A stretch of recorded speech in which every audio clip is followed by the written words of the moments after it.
Evangelio de Lucas.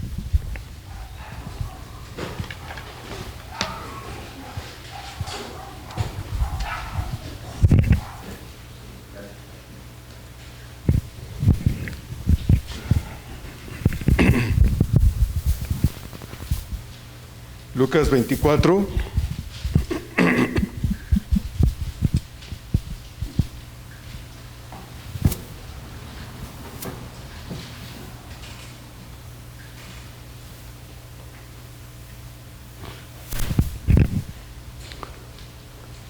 Lucas capítulo 24, versos 5 y 6.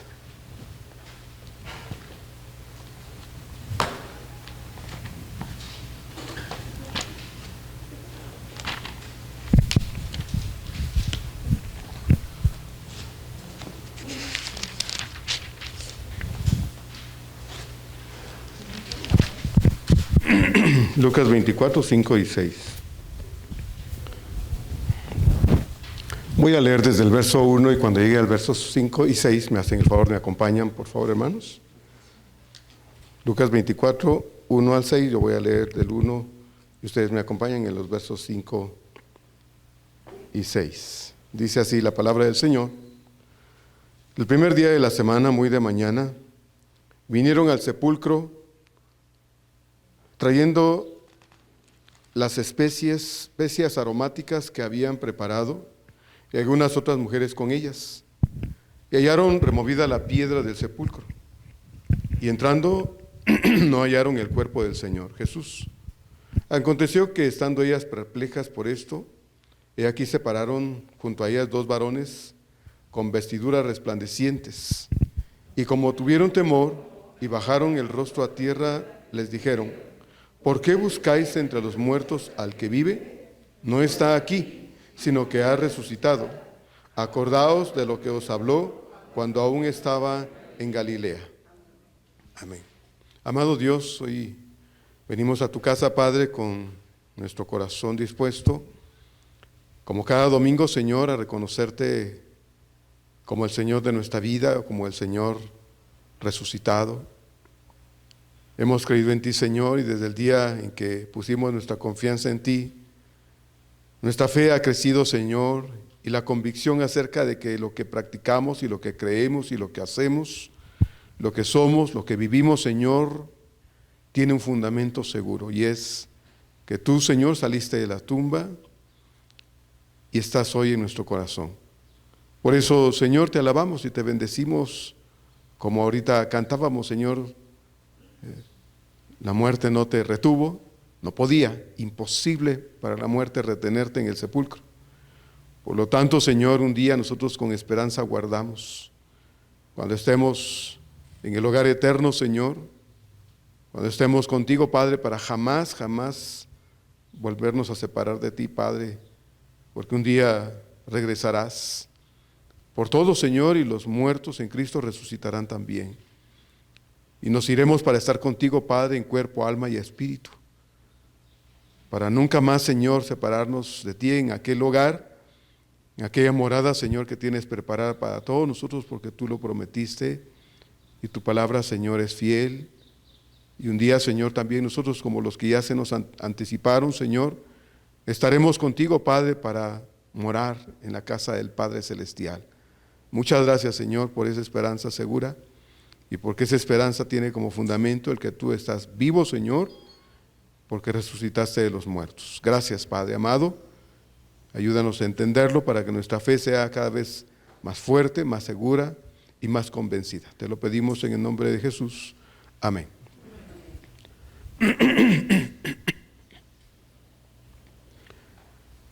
En la práctica de nuestra fe, cada asunto, cada aspecto, cada detalle, cada particularidad de esa fe que a diario vivimos tiene como fundamento una absoluta certeza, que Cristo murió y resucitó y que ahora esa resurrección que nosotros creemos con todo nuestro corazón ha venido a ser el centro de nuestra realidad espiritual, ahora aquí en este mundo temporal, pero más aún para toda la eternidad. El tema de esta reflexión es: no está aquí, ha resucitado. Los 4 evangelios nos describen con absoluta certeza la realidad de la resurrección. Cada uno de ellos revela en sus propias palabras lo que para cada uno fue la más grande experiencia vivida luego de los días aciagos y terribles, los más oscuros que los discípulos pudieron haber vivido durante toda su vida.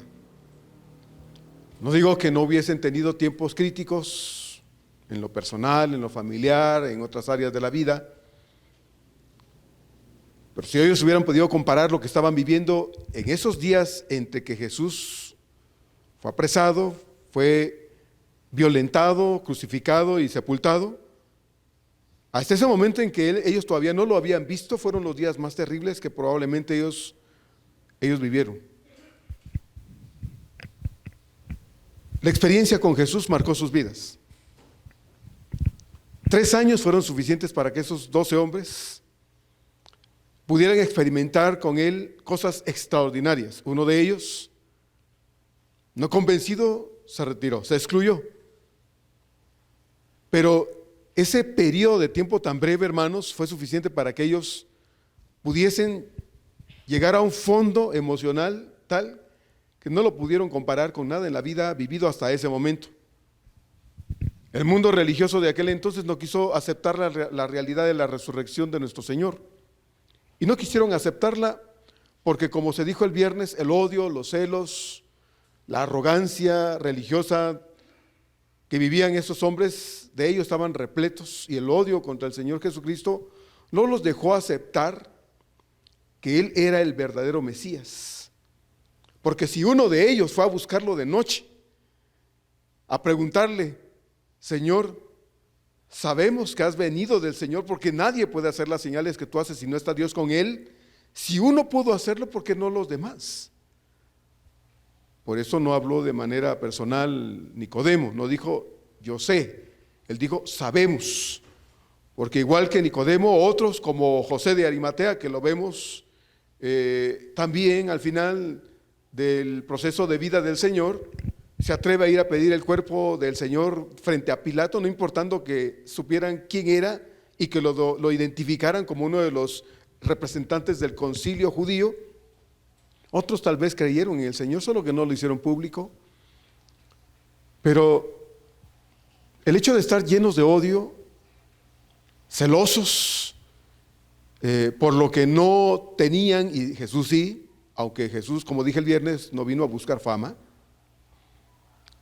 decidieron rechazarlo, aún sabiendo en realidad en el fondo de su corazón que probablemente él era el Mesías.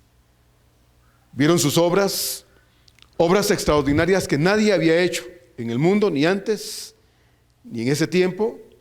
Sanó enfermos, echó fuera demonios, convirtió el agua en vino, hizo correr a los paralíticos, hizo que la lengua de los mudos se despegara, entonces resucitó muertos. Y ni aún así, como dice un antiguo himno, ni aún así le creyeron. Al contrario, lo rechazaron y, movidos por los celos y el odio contra él, influyeron en la multitud, y en el momento en que debieron haber sido defensores del Señor, se convirtieron en sus peores enemigos aún allí, y convencieron a la gente ingrata y malagradecida para que pidieran a Pilato que lo crucificara. Pero todo esto, hermanos, aunque cada año que lo venimos a recordar acá, y en el transcurso de los días, porque lo tenemos presente siempre, porque nuestra fe, como se dijo en la oración, hermano, no es un asunto casual, no es un asunto que esperamos a vivir cada año cuando estamos aquí y llegan estos días de Semana Santa para acordarnos de estas cosas. No, nosotros lo vivimos a diario.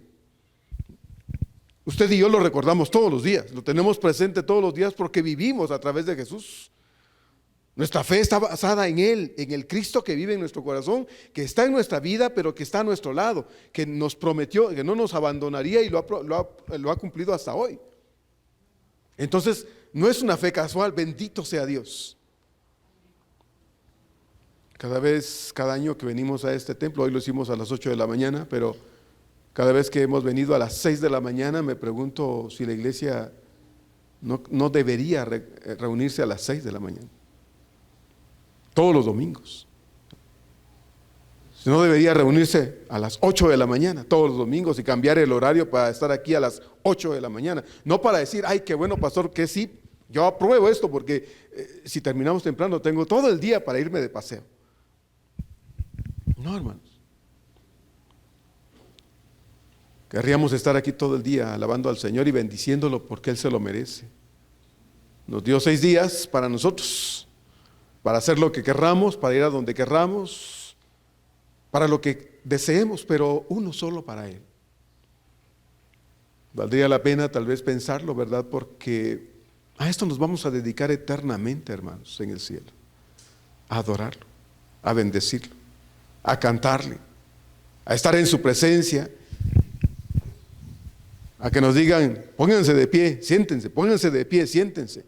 Y no solo es pónganse de pie y siéntense, sino a tirarnos al suelo, como dice Apocalipsis, a tirarnos al suelo, y si es que vamos a tener alguna corona, cosa que yo no creo, una corona literal, hermanos, no lo creo, de todo corazón se lo digo.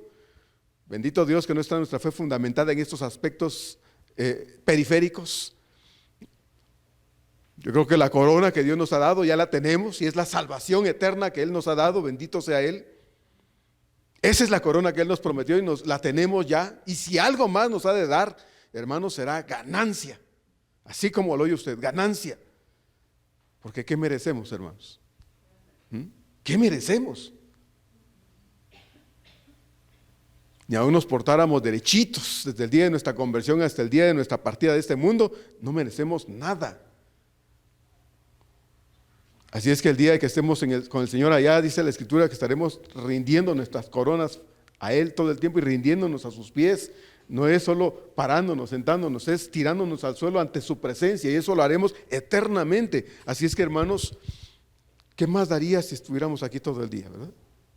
Hoy, domingo al menos.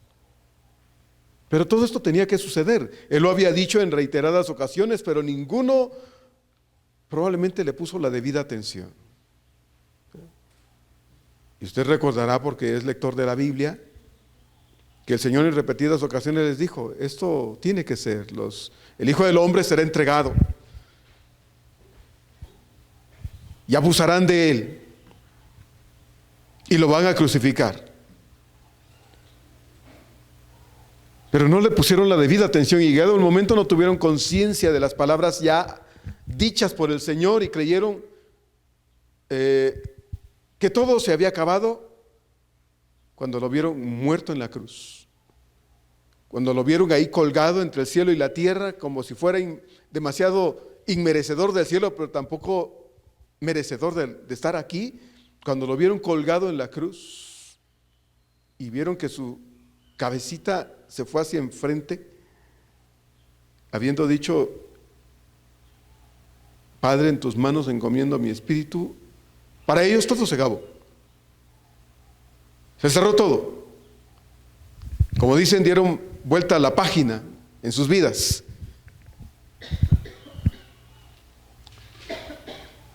Quiero brevemente que reflexionemos de 3 aspectos que el texto nos revela. El texto que leímos, especialmente los versos 5 y 6. Cristo sí murió y su muerte fue certificada por completo. Como vimos el viernes, el proceso de aprehensión y enjuiciamiento del Señor fue injusta, fuera de la ley civil tanto como de la ley judía. Dios estableció a través de sus leyes estatutos que no se podían traspasar, pero ellos lo hicieron contra la voluntad de Dios, porque estas cosas no se hacían, y la ley civil tampoco lo permitía, pero bueno, lo hicieron. Y fue desde el momento de su arresto un proceso lleno de abusos, atropellos, que con el correr de las horas se fue haciendo cada vez peor y peor, y más abusivos contra Jesús, al punto que su resistencia física se fue haciendo cada vez peor. Su salud física fue empeorando. Y llegado el día siguiente, su cuerpo estaba por completo lastimado, porque él lo habían golpeado toda la noche, habían abusado de él toda la noche, Y llegado el momento, fue entregado a Pilato y Pilato lo condenó y lo entregó a sus soldados para sufrir también el flagelo romano. Imagínense. O sea, no bastó con que los judíos lo lastimaran y cuando fue entregado a Pilato ya iba lastimado, muy golpeado. Pilato debió haber dicho, bueno, ¿y ustedes por qué hicieron esto? Pero él no hizo nada, al contrario. Lo entregó a sus soldados para que se divirtieran con él, porque eso era lo que hacían los soldados, divertirse con el reo. Para ellos lastimar a un reo, a un criminal, porque eso era para los romanos Jesús, un criminal, y además acuérdese, un despreciable judío, y lo digo entre comillas, porque eso era lo que el romano creía del judío, un despreciable judío, con más razón, si era un criminal y un despreciable judío, ahora lo iban a lastimar con toda la hazaña que un soldado romano podía tener. Imagínense en qué condiciones estaba el Señor cuando terminó de ser azotado por los romanos. Hemos hablado mucho de eso y tal vez no vale la pena mucho profundizar en el asunto del flagelo romano, pero como le dije el viernes, muchos reos ni siquiera tenían que ir ya a la cruz. Ahí se morían desangrados y muchos con las entrañas de fuera, porque el látigo romano tenía la particularidad de tener puntas de acero o de hueso incrustadas en las puntas. Y cuando ese látigo se enrollaba en los costados del reo y jalaban, porque no cree usted que iban y decían, ahí le despegaban no, jalaban literalmente rasgando piel, músculo, tendones. Incluso hay algún historiador que dice que era tal la fuerza que incluso rompía costillas.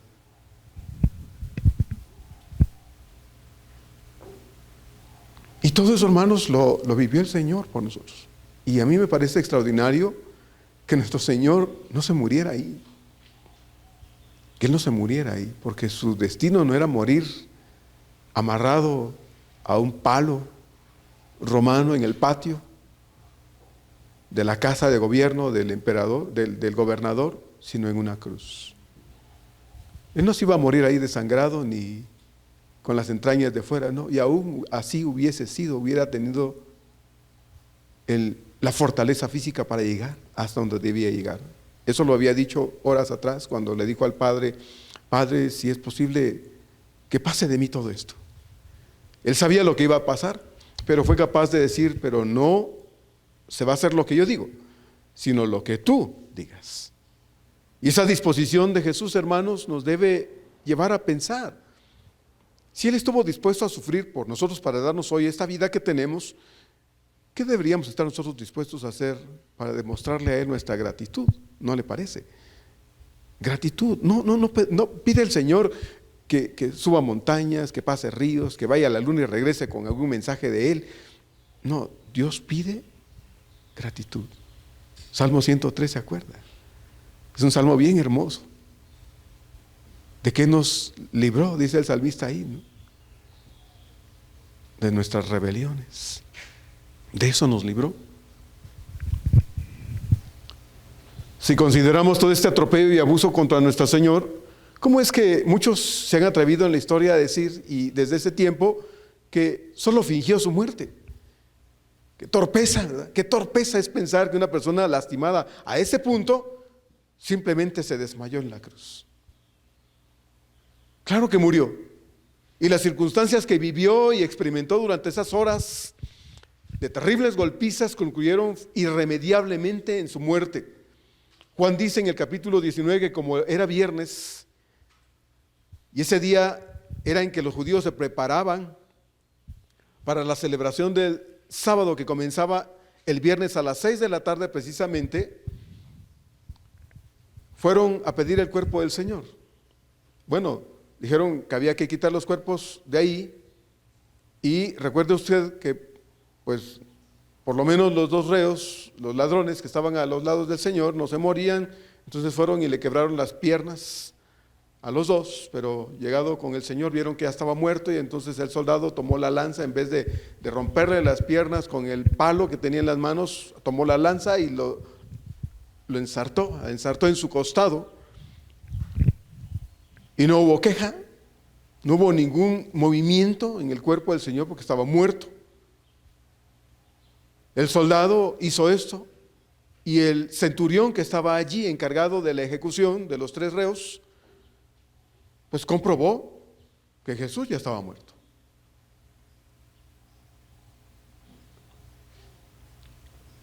Les quebraron las piernas a los 2 ladrones, y cuando traspasaron el costado del Señor ya no reaccionó, ya no había vida en él. Como era la víspera del día entonces viernes, del día de reposo el viernes, a las 6 de la tarde ya se aproximaba el cuerpo de Jesús, no debía quedar ahí en la cruz. Y uno de los del concilio, dice la Escritura, José de Arimatea, que había creído en el Señor, fue y entró, dice el texto, osadamente a pedir el cuerpo de Pilato, y Pilato se sorprendió y dijo, ¿ya murió? Y mandó llamar al centurión y le preguntó, oye, ¿ya está muerto el reo Jesús? Y el centurión certificó que sí. Él dijo, sí, ya está muerto. Ya estaba muerto. Uno de los soldados incluso lo traspasó con una lanza, pero ya estaba muerto de todos modos. Un hombre acostumbrado a esas cosas, ¿cómo decir, no, es que todavía estaba vivo? No, estaba muerto. Pilato hizo venir al centurión, y el centurión verificó la muerte del Señor. Así es que dio su autorización y el cuerpo del Señor fue bajado de la cruz, pero las horas ya cercanas al día de reposo no permitieron que se hiciera todo el proceso que se hacía comúnmente con un muerto. No era embalsamarlo, sino era prepararlo, lavar el cuerpo, y después de lavarlo bien se ungía con diversas especias aromáticas, perfumadas, de modo que el cuerpo entonces se envolvía en sábanas que se preparaban especialmente para eso y eran colocados en un sepulcro y ahí se quedaba. No hubo tiempo para hacer eso, así es que tomaron el cuerpo del Señor y lo envolvieron en unas sábanas limpias y lo dejaron en el sepulcro que José de Arimatea había cedido en su propiedad. Corrieron una gran piedra y lo dejaron ahí. Mateo agrega que los líderes religiosos fueron con Pilato para pedirle que por favor asegurara el sepulcro, porque aquel impostor, según ellos, había dicho que iba a resucitar, y dijo él, no sea que los discípulos, sus seguidores vayan, roben el cuerpo y después el problema se haga peor. Así es que les dijeron, pues cuida la tumba, y Pilato autorizó una guardia romana que por lo menos estaba conformada de 12 a 16 soldados bien armados, hombres a los que se les daba la custodia de esa, en este caso la responsabilidad de cuidar el sepulcro, y ellos sabían que no podían irresponsablemente descuidar ese trabajo que se les había asignado, porque su vida dependía del cumplimiento de su trabajo. Si ellos descuidaban su trabajo, se iban y dejaban ahí solo, iban a pagar con su vida la falta de cumplimiento de sus funciones. Así es de que no solo eran hombres escogidos para eso, hombres bien armados a cuidar allí, sino hombres específicamente destinados a que nadie se acercara. Con todo esto que sucedió al Señor, imposible que hubiera resistido físicamente, porque debemos considerar que si aún hubiese tenido atención médica, cosa, hermanos, que es absurdo incluso pensarlo, atención médica a un reo condenado a muerte, si aún hubiese tenido atención médica después de todo lo que sucedió previo a que lo fueran a clavar, hermanos, no hubiese tenido la atención médica suficiente y la adecuada, porque incluso la medicina era una medicina muy pobre entonces, no hubiese servido de nada atenderlo, darle algunos cuidados médicos para llevarlo en las mejores condiciones para clavarlo. Eso era absurdo. Entonces, los soldados que estaban allí comprobaron la muerte del Señor. El soldado que le abrió el costado lo sabía. Al clavar la lanza, sabía que solo era un cuerpo sin vida. Nadie con las condiciones o en las condiciones físicas en que se encontraba el Señor hubiera resistido y hubiera podido seguir vivo hasta ese momento. Si hubiera seguido vivo, con todo eso que estaba pasando en la cruz y con la lanza clavada hasta el corazón, hubiera terminado de morir. Finalmente el centurión responsable de la ejecución certificó que Jesús había muerto, y ese fue el informe que le entregó al gobernador Pilato. Entonces, Cristo sí murió y su muerte fue certificada al 100%. Número 2, tenían razón para buscar a un muerto. Para ellos, es decir, para los discípulos y para las mujeres y para todos los que habían seguido al Señor de cerca y lo amaban, Jesús estaba muerto. Esa fue la escena que ellos tenían en su mente, esa fue la figura, el recuerdo de ellos. Ese viernes de calamidad, lo único que ellos podían recordar, hermanos, era un hombre irreconocible en la cruz, un cuerpo ensangrentado, literalmente bañado en sangre, con el cuerpo destrozado, porque estaba semidesnudo ahí en la cruz, irreconocible el rostro porque estaba hinchadísimo por la golpiza recibida. Eso era lo que ellos recordaban. Cuando el Señor murió, ya sabemos que casi todos los discípulos huyeron, porque cuando estaban en el huerto de Getsemaní, el Señor se los acababa de decir unas horas antes: ustedes me van a dejar. Pedro, el más valiente, dijo: no, Señor, aunque estos te dejen, yo no. Y le dijo: Pedro, esta noche me vas a negar. Antes que el gallo cante, tú me habrás negado 3 veces. Y así pasó. Todos lo abandonaron, así dice el texto. Pero hubo uno de ellos, Juan, se quedó cerca y seguía con mucho interés lo que le estaba sucediendo al Señor. Así que cuando el Señor fue llevado al Calvario y clavado ahí en la cruz, entre toda la gente que se había amontonado, alrededor de la cruz estaban las mujeres que siempre le habían seguido y servido, entre las cuales estaba obviamente María, su madre, como lo vimos el viernes. ¿Cómo no estar ahí María, verdad? ¿Cómo no? Estaba ahí María, y acompañando a María en ese lugar, Juan, porque Juan probablemente sostenía a María. La sostenía allí porque así lo vimos el viernes, cuando le dijo a María: mujer, he ahí tu hijo. Y a Juan le dice: allí tu madre. Todos ellos estuvieron cuando el Señor expresó aquellas palabras al final de su vida, este montón de gente: Padre, en tus manos encomiendo mi espíritu. Y seguido de eso vieron cómo su cabeza prácticamente cayó hacia enfrente, señal de que había muerto. Además vieron cómo le quebraban las piernas a los ladrones,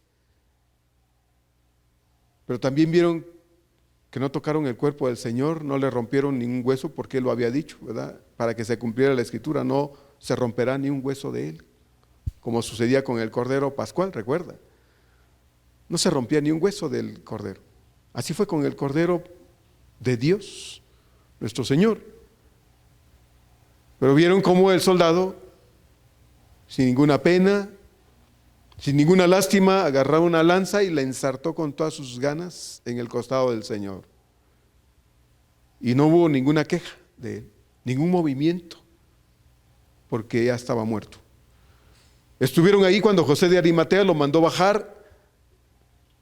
Fueron tal vez los sirvientes de José de Arimatea, juntamente con él, acompañándolo las mujeres, porque los discípulos no estaban ahí, estaban escondidos. Y sin duda alguna tocaron su cuerpo frío, completamente irreconocible por lo ensangrentado, hinchado y lastimado que estaba en ese momento. Ayudaron a colocarlo en el sepulcro de José de Arimatea en medio de lágrimas, lamentos y muchos sentimientos encontrados. Dejaron el cuerpo de su amado Señor en el sepulcro para preparar las especies aromáticas y perfumes con que el domingo temprano lo harían, porque no crea usted que no lo harían temprano. Amaban tanto al Señor que no esperarían, sino de inmediato pasar el día de reposo para hacer lo que no habían hecho. ¿Cómo dejar su cuerpo como estaba? ¿Cómo dejarlo? Mire, cuando uno pierde un ser querido, lo único que abunda en el corazón es tristeza. Cuando se quiere a una persona y se le ama tanto, hay mucho dolor. Un dolor que no se puede comparar. Uno puede perder cosas en la vida. Puede perder la casa, ¿verdad? Puede perder el trabajo, puede perder un carro, dinero, un negocio. Y dolerá. Podrá pesar mucho y doler, pero la pérdida de un ser muy querido, hermanos, siempre va a traer al corazón un dolor inexplicable, siempre. Un dolor que uno no puede explicar, que solo el que lo está viviendo lo siente. Solo el que lo está pasando lo puede explicar para sí mismo, porque aun cuando les dijera a los demás, esto es lo que siento, no lo está diciendo con la intensidad con lo que lo está sintiendo en el corazón. Así es que estas personas, estas mujeres en particular, estaban muy tristes, su corazón estaba roto. Su amado Señor se había muerto. Lamentaban lo que había pasado, estaban tristes, lloraban, no podían dejar de llorar. Ya no estaba el maestro con ellos. Y esa realidad suya los tenía consumidos y sumidos en una tristeza profunda. ¿De qué estarían hablando todas esas horas? Desde el viernes hasta el domingo muy temprano. De todo lo que había pasado. Recuerde usted que incluso algunos de ellos iban de regreso a su lugar de origen. Y todo el camino, dice, iban platicando de lo que pasaba, de lo que había pasado. E incluso cuando el Señor se les une en el camino, porque iban a Emaús, cuando el Señor se les une en el camino y les pregunta, oiga, ¿de qué vienen hablando? Recuerda lo que le dicen, ¿qué eres tú el único que no sabe lo que ha pasado en esos días? De Jesús, Nazareno, gran hombre, y empiezan a decir todo eso y se hace como que no sabía. De eso iban hablando, habían caminado muchas horas y no habían dejado de hablar de eso. Entonces, ¿cómo estaba el corazón de esas personas? Metido en la tristeza nada más. No había otra cosa más que tristeza en el corazón de ellos. ¿Qué podían ellos recordar? ¿Verdad? Sus enseñanzas las podían recordar. Él había anticipado todo eso. Todo lo que ellos estaban viviendo, Él se los había dicho. Pero llegará el día en que el novio les será quitado y entonces, dijo el Señor, llorarán. Pero no se acordaban. No se acordaban.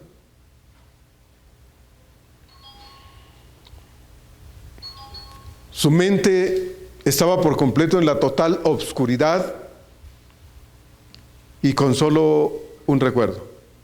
Cristo murió. Eso era todo para ellos. Cristo murió. No había en su mente otra idea, otra realidad, otra verdad. Cristo murió. Ya no estaba con ellos. Y en su corazón todos ellos estaban convencidos de que se había ido y se había ido para siempre. Ya no estaría con ellos. Así que había que acabar con todo aquello. Había que ir el domingo temprano a hacer lo que no se había podido hacer el viernes y continuar con la vida. Continuar con la vida de antes, porque con la muerte del Señor se había acabado también toda esperanza, toda ilusión, toda la fe, todo propósito. Se acabó todo. Él murió. Está muerto. ¿De qué sirve estar aquí? Todas las cosas que dijo, ¿para qué? Ya no está. Se murió. Eso era todo para ellos, hermanos. Era todo para ellos. Número 3. Él resucitó y ahora vive en cada uno de nosotros. Para nosotros hoy, 9 de abril del 2023, hermanos, nosotros tenemos una razón para estar acá. Y venimos no siguiendo tradiciones humanas, venimos obedeciendo una verdad, la verdad de Dios para nosotros. Estas mujeres que fueron al sepulcro muy temprano, solo tenían en mente una cosa: tenemos que preparar su cuerpo para dejarlo ahí. No lo podemos dejar como está. ¿Cómo le harían? Solo pensar en el hecho de que esas sábanas que estaban envolviendo al Señor se habían pegado probablemente a su cuerpo, a su piel, a sus músculos y tendones descubiertos, porque eso era lo que ellos habían visto el viernes cuando lo bajaron de la cruz y lo tuvieron allí, hermanos. Vieron su cuerpo lastimado. Y recuerde usted que cuando uno se lastima y se pone tal vez una bendita ahí, ¿verdad? Una cosa para cubrir lo que está, la herida, y se la quiere usted quitar, ¿qué pasa? Ya se pegó.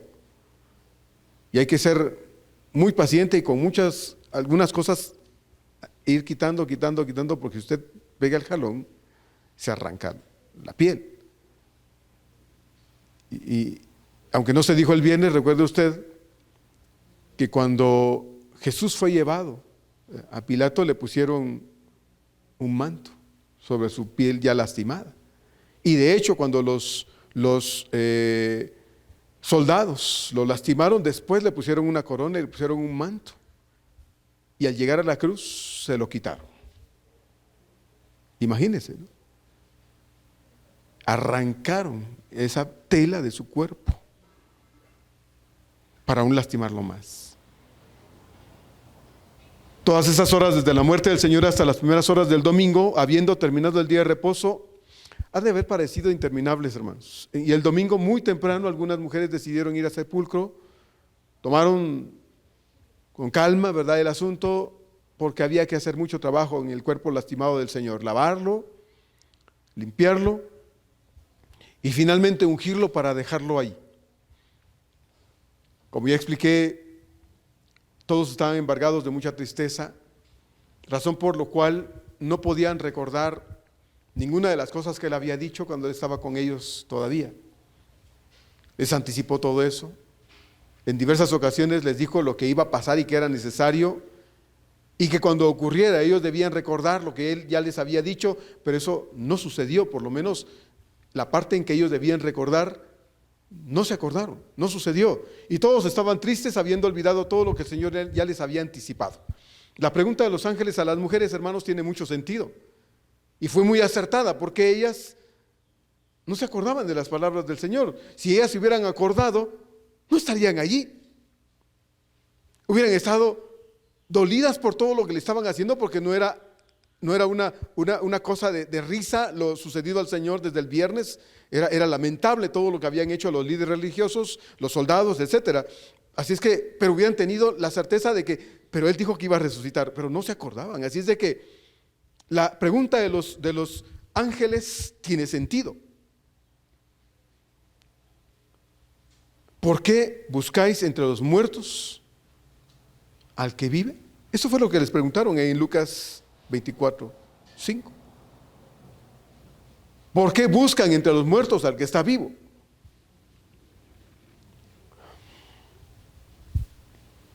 ¿Les parece muy extraño que la tumba esté vacía? Porque llegaron y ya la tumba estaba vacía. Y ni aún así se acordaron. Ni aún así.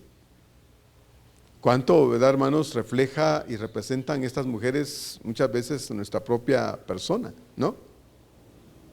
Que nos acordamos de lo que no nos da, de lo que no nos hace, las veces que no nos ha contestado, eso sí nos acordamos.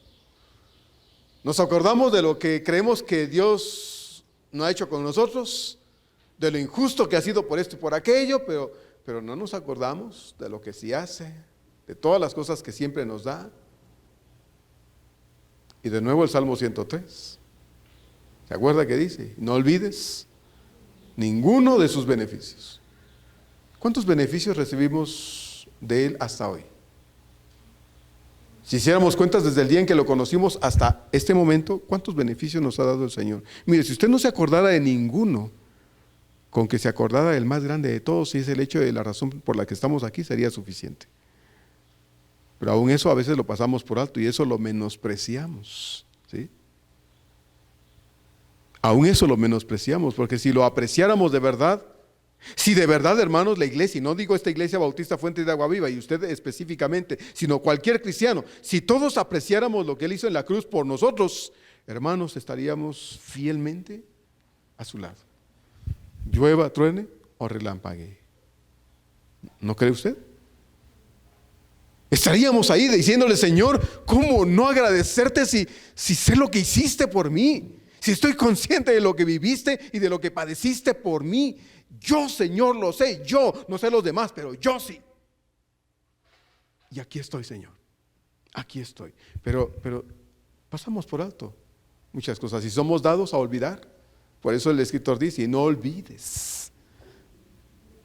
Y dice: Él es el que te sana de todas tus dolencias, el que rescata del hoyo tu vida. ¿Y qué dice? Y el que te corona de favores y misericordias. Hermano, el corazón del Señor debe ser más confortado por su iglesia con vidas más agradecidas, ¿no? Con gente más agradecida con Él. Así es que sí tenía sentido la pregunta de los ángeles a las mujeres. Y de esto se desprende una pregunta para nosotros: ¿por qué estamos hoy aquí? ¿Por qué venimos los domingos? ¿Qué es lo que nos impulsa a dejar todas las cosas de la vida hoy, domingo, para estar aquí?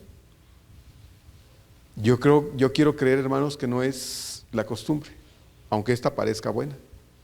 No es ninguna tradición, por muy evangélica o bautista que esta parezca ser, o ninguna obligación o conveniencia, sino más bien la convicción acerca de nuestra relación con el Padre y la gratitud que debe abundar en nuestro corazón, porque de todas las misericordias que a diario recibimos de Dios, la más grande, la más fabulosa, la más hermosa de todas, hermanos, no sé cómo decirlo, no encuentro la palabra más correcta, hermanos, la más grandiosa de todas las misericordias que Dios ha derramado en nuestra vida es el perdón de nuestros pecados y la salvación eterna que ahora todos ustedes y yo disfrutamos de Él. Ese es el bien más grande que Dios nos ha hecho. No es la casa que me dio, no es la salud que me da. No, eso, hermanos, es secundario. Eso viene con todo, pero es secundario. Lo más grande es lo que tenemos en el Señor, y es esta fe que está en nuestro corazón. La convicción de que le pertenecemos. De que pase lo que pase, hermano, eso no va a cambiar mi lugar ante Dios. Eso es lo más grande que Dios nos ha dado. La seguridad de que yo soy suyo y Él es mío. Hay una pertenencia mutua. Y esa pertenencia mutua, hermano, no se desarma, no se deshace, no se desintegra. No le pasa nada. Bendito sea Dios, porque está fundamentada en la verdad de Él. En la verdad de Él. El que cree en mí tiene vida eterna y no vendrá a condenación, porque ha pasado ¿de qué? De muerte a vida. Y esa es la vida que Dios nos da. Así es que, hermano, cuando se enferma, dele gracias a Dios. Claro, busque médico, ¿no? Dios tiene el poder para sanarle, amén. ¿Creemos en el Dios de poder, hermanos? Amén. ¿Creemos que Dios es el mismo de ayer, hoy y siempre? Amén. Es el Dios de los milagros, es el Dios del poder, de todo poder. Y si Dios quiere, mi cuerpo sanará, y si no, Él me va a decir: bástate mi gracia. Eso es todo lo que necesitas para estar contento en la vida, aunque tu cuerpo se esté deshaciendo por el cáncer, por la diabetes, por la hipertensión, por lo que sea. Bástate mi gracia, porque lo de aquí es temporal, es un ratito, aunque esto sean 100 años. Comparado con lo que tendremos, hermanos, es solo un ratito. Es como un abrir y cerrar de ojos. Porque cuando usted y yo estemos con el Señor, ya no van a abrir y cerrar de ojos. Todo va a ser un ahora, y así es para toda la eternidad. Nuestros cuerpos hoy se desgastan, se envejecen, se llenan de males,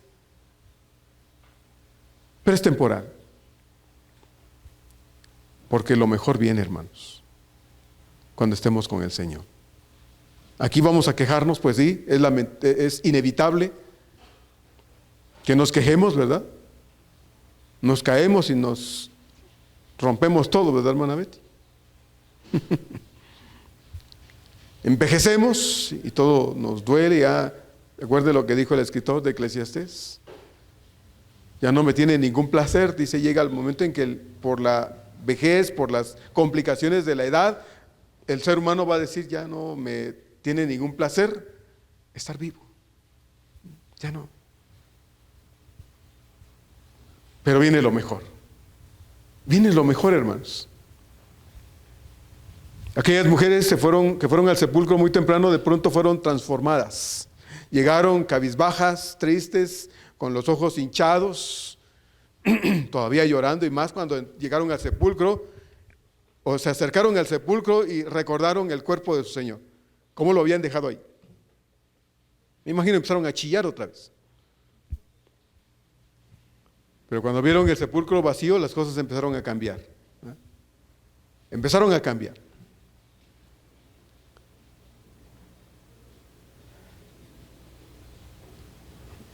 Fueron a buscar a un muerto y ahora, por las palabras de los ángeles, repentinamente llegaron a su mente las palabras que debieron haber recordado antes.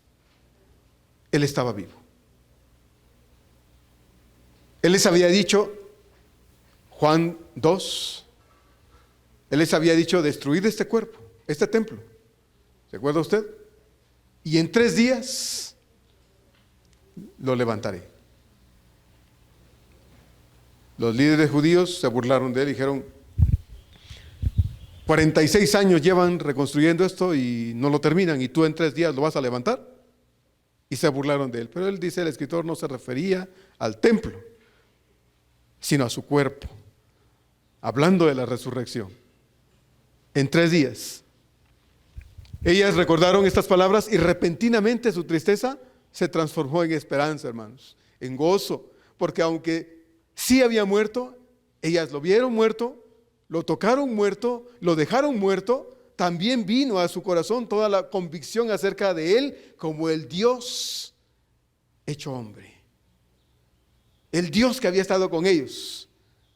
Como un hombre experimentó la muerte, pero como Dios que era también recibió, hermanos, la vida otra vez, recobró la vida para sí, resucitando de entre los muertos y trayendo esperanza y gozo a todos los que creemos en Él.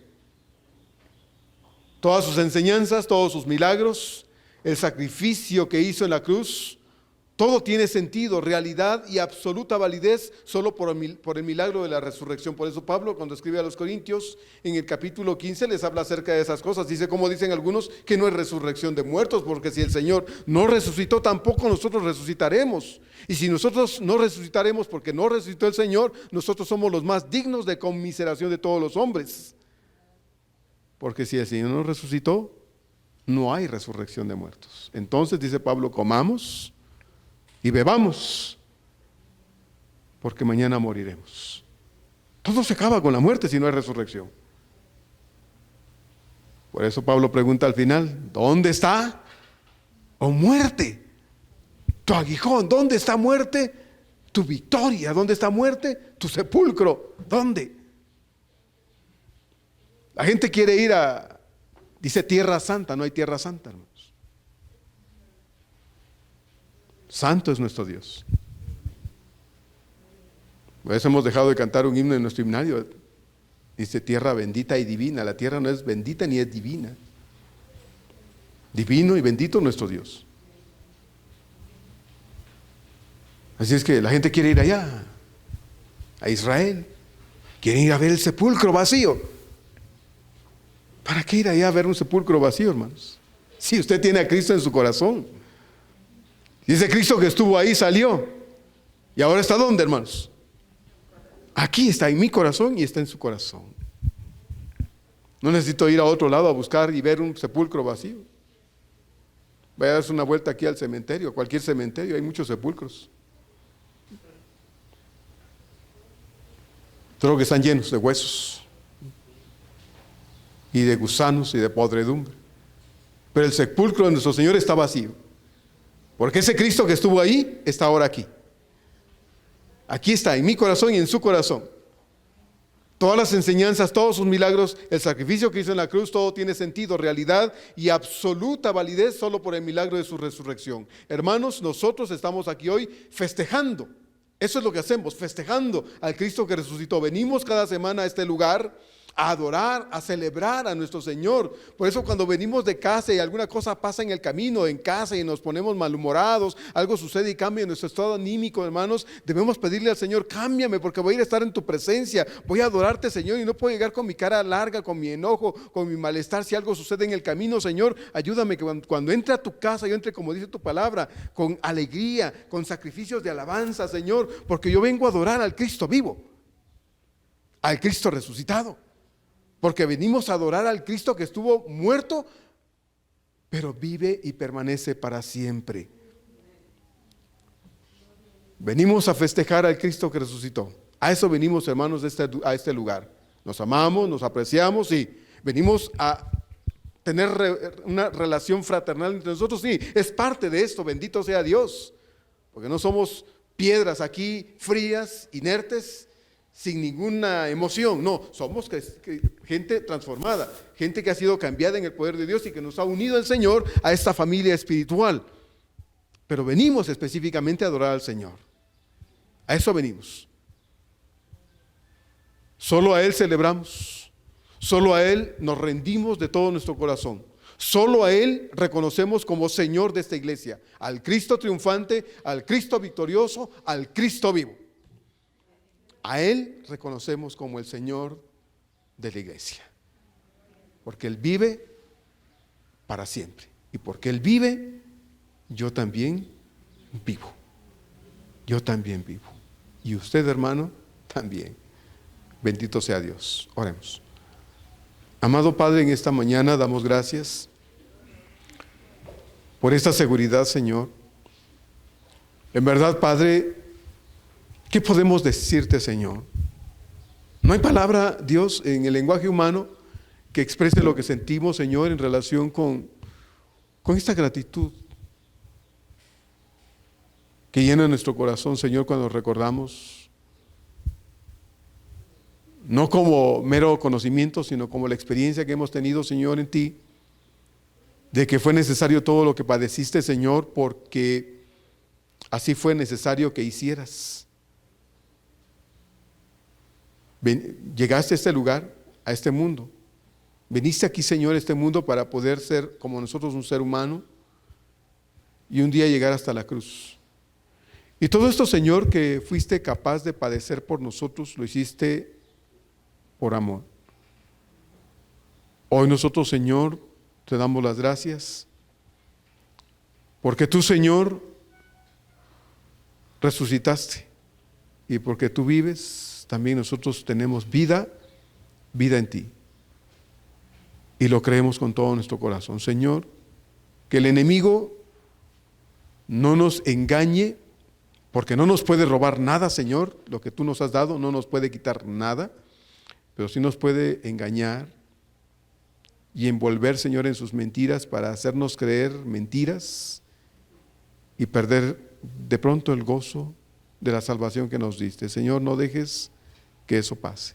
Y ayúdanos, Señor, a ser sabios para no permitir al enemigo que nos envuelva en sus engaños y mentiras, Señor, porque nosotros tenemos razones más que suficientes para vivir gozosos siempre, como bien lo dice tu palabra. Estad siempre gozosos. Amado Señor, el gozo de nuestra vida está fundamentado en ti, en tu presencia, en tu amor, en tu misericordia, en que estás con nosotros, Señor, y eso nunca dejará de ser. Gracias, pues, Padre, porque tu Hijo vino al mundo, fue a la cruz, murió, pero resucitó. Y hoy está a la diestra del Padre intercediendo por todos nosotros también. Bendito sea, Señor. Te alabamos, amado Señor Jesucristo, y te bendecimos con todo nuestro corazón. En el nombre precioso de ese Señor Jesucristo oramos, agradecidos. Amén. Amén.